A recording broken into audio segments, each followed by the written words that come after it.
Later, in Venice, time passes and doesn't pass and seems to fold in on itself. Alan Melville and Nico C. walking across frozen beaches of floating cemeteries and glass factories, and the palazzo of Cosmo the Magnificent II.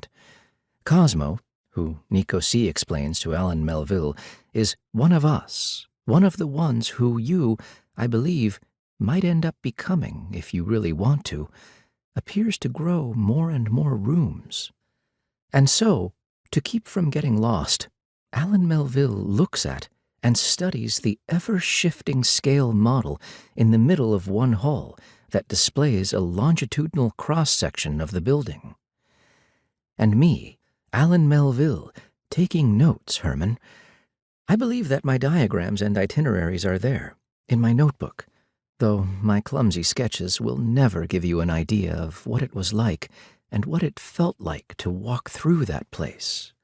All those sounds in the shadows, sounds not only of whirring machines in perpetual motion, but also unhinged screams and half-stifled cries, and the varied melody of a solitary piano piece that lulled you to sleep but never allowed you to stop hearing and revering it. All of that and more, as if rising from the metallic insides of some ghostly engine and superimposed over the timeless breathing of a singular and supposedly extinct beast, inside of which I lost myself and never stopped finding new marvels. And suddenly, descending a staircase that I could swear hadn't been there days before, a zoo of free-ranging animals, a palazzo, Nico C. jokes when I mention it to him. But all of them, including gorillas and elephants and lions and a two-necked giraffe and a turtle from the Galapagos Islands, its shell decorated with precious stones, and a tiger whose stripes reminded me of the bars of a cage that, perhaps, was my own, and that I'd entered of my own free will. All of them behaving in an almost human way in their civility.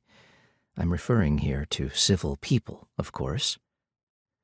And then a room full of chairs facing a taut white curtain where there was, projected, the huge face of a man driven to desperation by debt in the middle of a bridge over a river and under the falling snow, wishing he'd never existed.